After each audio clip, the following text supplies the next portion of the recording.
पिछले एपिसोड में हमने देखा मिनसियोक अपने कमरे की बालकनी में खड़ा था। हवा में एक सुकून था, जैसे अंदर का सख्त इंसान अब धीरे धीरे पिघलने लगा हो। मिनसियोक, शायद मैं भी मोहब्बत करना सीख रहा हूँ। अब आगे। सुबह की हल्की धूप एरा कमरे में खिड़की के पास खड़ी थी, बालों में कंघी करते हुए। बाहर बर्फ के हल्के फाहे गिर रहे थे। मिनसियोक दरवाजे पर खड़ा उसे निहार रहा था। अब हर सुबह उसके लिए अलग हो चुकी थी। मिनसियोक, एरा आज फ्री हो? एरा, जी हाँ, मतलब ऑफिस तो आपका है, आप कहोगे तो। मिनसियोक, तो तैयार हो जाओ, आज मैं तुम्हें वहाँ ले जाऊँगा जहाँ से मेरी दुनिया शुरू हुई थी। एरा ने पहली बार उसे इस तरह देखा जैसे वे सच में कुछ बदल चुका हो। दोपहर का समय था। दोनों एक पुराने हिल स्टेशन पर पहुंच चुके थे, जहां बर्फ की चादर बिछी थी। मिनसियोक ने एरा को वहां की सबसे पुरानी झील पर लाकर रोका। लोग बहुत कम थे, हवा ठंडी थी। एरा ने अपनी सांस थामी। वो जगह जैसे किसी सपने जैसी थी। एरा, यहाँ बहुत शांति है, बहुत सुकून। मिनसियोक, मैं जब परेशान होता था यहाँ आता था, और आज मैं तुम्हें यहाँ लाया हूँ क्योंकि अब मैं तुम्हारे साथ ही सुकून ढूंढना चाहता हूँ। एरा ने उसकी ओर देखा, आंखें भर आई थी। एरा, क्या अब आप मुझे पसंद करने लगे हैं मिनसियोक? मिनसियोक कुछ देर चुप रहा, फिर उसकी ओर एक कदम बढ़ाकर बोला, शुरू में नफरत थी, फिर बस आदत बनी, लेकिन अब तुम मेरे दिन की वजह बन चुकी हो। मेरी सुबह, मेरी रात, सब कुछ। एरा की आंखों में आंसू टपक पड़े। एरा, मैं तो पहले दिन से ही बस आपका इंतज़ार कर रही थी। मिनसियोक ने उसका हाथ थाम लिया, पहली बार अपनी मर्जी से, बिना झिझक। वापसी के समय कार में एरा खिड़की की ओर देख रही थी, पर इस बार उसकी आंखों में मुस्कान थी। मिनसियोक उसकी ओर मुड़ा। मिनसियोक, युनहू ने तुम्हें मुझसे दूर नहीं किया, उसने तो मुझे तुम्हारे पास आने का बहाना दिया। एरा मुस्कुराई, फिर धीमे से बोली, अब आपसे दूर जाने का सवाल ही नहीं उठता। रात के समय युनहू अकेला अपने कमरे में बैठा किताब पढ़ रहा था। मिनसियोक उसके पास आया और उसके कंधे पर हाथ रखा। मिनसियोक, तुमने जो किया शायद मैं पहले समझ नहीं पाया, लेकिन आज मैं शुक्रगुजार हूँ। युनहू, मैंने कुछ नहीं किया भाई, बस आपको आईना दिखाया। असली प्यार तो आपकी एरा ही थी हमेशा से। युनहू के कमरे से निकलने के बाद मिनसियोक एरा के कमरे की तरफ बढ़ा। मिनसियोक ने देखा कमरे की लाइट धीमी थी और एरा अपने बिस्तर पर थी। मिनसियोक, अब मैं तुम्हारे हर पल में शामिल होना चाहता हूँ एरा, तुम्हारे हर दर्द, हर खुशी में। एरा ने उसकी ओर देखा, और मैं आपके हर दिन का सुकून बनना चाहती हूँ। मिनसियोक ने उसकी उंगलियां थामी और दोनों चुपचाप बैठ गए। पास पास दिल की धड़कनों में एक नया संगीत बजने लगा। अगले दिन सीईओ ऑफिस में हलचल थी। मिनसियोक अपने टेबल पर बैठा मीटिंग खत्म कर रहा था, लेकिन उसका ध्यान आज कहीं और था।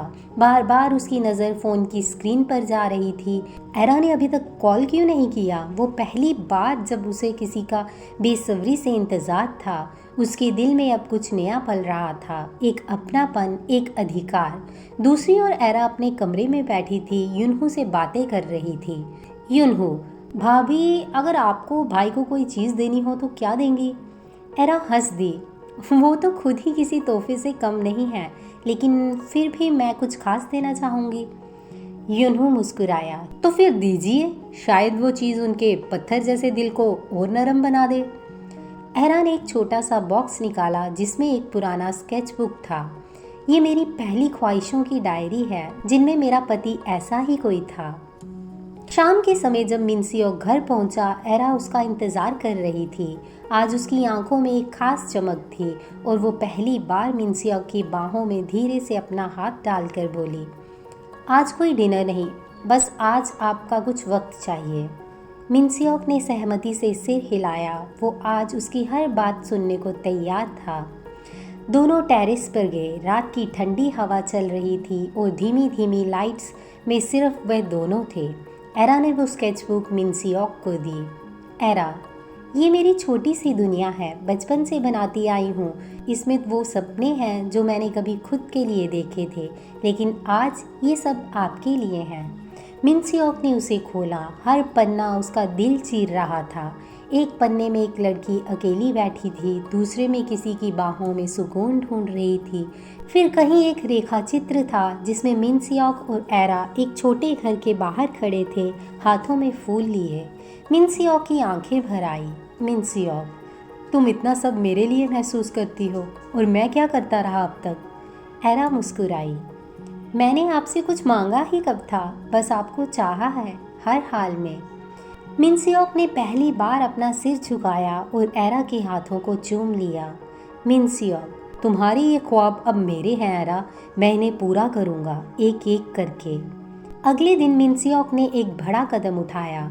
उन्होंने अपने सभी स्टाफ को घर पर डिनर के लिए बुलाया, एक छोटी सी पार्टी अरेंज की और सबके सामने कहा, ये मेरी पत्नी है एरा, आज के बाद इस घर की, मेरी जिंदगी की और इस कंपनी की सबसे बड़ी ताकत। एरा चौंक गई थी, लेकिन साथ ही वो पहली बार इतनी इज्जत, इतना सम्मान देखकर रो पड़ी।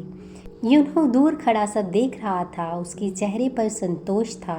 अगली सुबह मिनसियोक ऑफिस में था। मिनसियोक काम करते हुए भी बार बार अपनी मोबाइल पर नज़र डाल रहा था। उसकी स्क्रीन पर एरा की तस्वीर थी, वह जो यूनहो ने खींची थी कुछ दिन पहले। मिनसियोक के होंठों पर पहली बार एक हल्की सी मुस्कान आई। मैंने अब तक सिर्फ ये सोचा कि वो जबरन मेरी बीवी बनी है, लेकिन मैंने कभी ये देखा ही नहीं कि वो हर लम्हा मुझे समझने की कोशिश करती रही है। आज कुछ खास करना था। दोपहर के समय यूनहो एरा के कमरे में गया। भाभी, आज रात आपके लिए कुछ स्पेशल है, लेकिन आपको सजना पड़ेगा। एरा चौंकी। क्यों, क्या हो रहा है? यूनहो, बस इतना जान लीजिए, आज आपको कोई पहली बार उस नज़र से देखने वाला है जैसी आप देखने लायक हो। शाम के समय मिनसियोक ने पूरी विला के टेरेस को एक छोटी सी रोशनी भरी दुनिया में बदल दिया था। चारों ओर छोटे छोटे लैंप, एक छोटी सी टेबल, वायलिन की धीमी धुन और सामने खड़े मिनसियोक ब्लू सूट में। एरा जब वहाँ पहुँची तो बस देखती ही रह गई। एरा, ये सब? मिनसियोक, मेरे दिल की आवाज़ है जो पहली बार तुम्हारे लिए बोल रही है। मिनसियोक ने खुद उसे कुर्सी पर बैठाया, खुद खाना परोसा। एरा कुछ भी समझ नहीं पा रही थी। मिनसियोक, तुमने मुझसे कुछ मांगा नहीं, पर मैं अब खुद देना चाहता हूँ।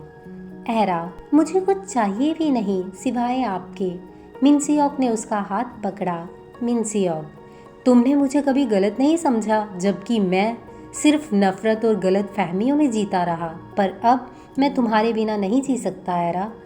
धीमी हवा चल रही थी और एरा की आंखों में आंसू थे। मिनसियोक ने पहली बार धीरे से उसके माथे को चूमा। वो पल जो एरा ने ना जाने कितनी बार ख्वाबों में देखा था, आज सच बन गया। दूसरी ओर यूनहो दूर से देख रहा था। उसने चुपचाप एक फ़ोटो खींची और मन ही मन कहा, अब भाई को उनका प्यार मिल गया, अब बस इसे बनाए रखें। रात के अंत में मिनसियोक ने एक छोटा सा बॉक्स एरा को दिया। एरा ने खोला, उसमें एक पेंडेंट था जिसमें दोनों के नाम खुदे थे। मिनसियोक, अब ये सिर्फ शादी नहीं, ये मेरा दिल है, इसे संभालना तुम्हारा हक है और जिम्मेदारी भी। एरा ने मिनसियोक को पहली बार गले से लगा लिया और मिनसियोक ने उसी प्यार से उसे थाम लिया जैसे अब कोई जुदाई कभी नहीं होगी। डियर फ्रेंड्स, आपको हमारी ये कहानी कैसी लगी हमें कमेंट करके ज़रूर बताएं और आगे की कहानी के लिए देखते रहें शादी बाय मिस्टेक।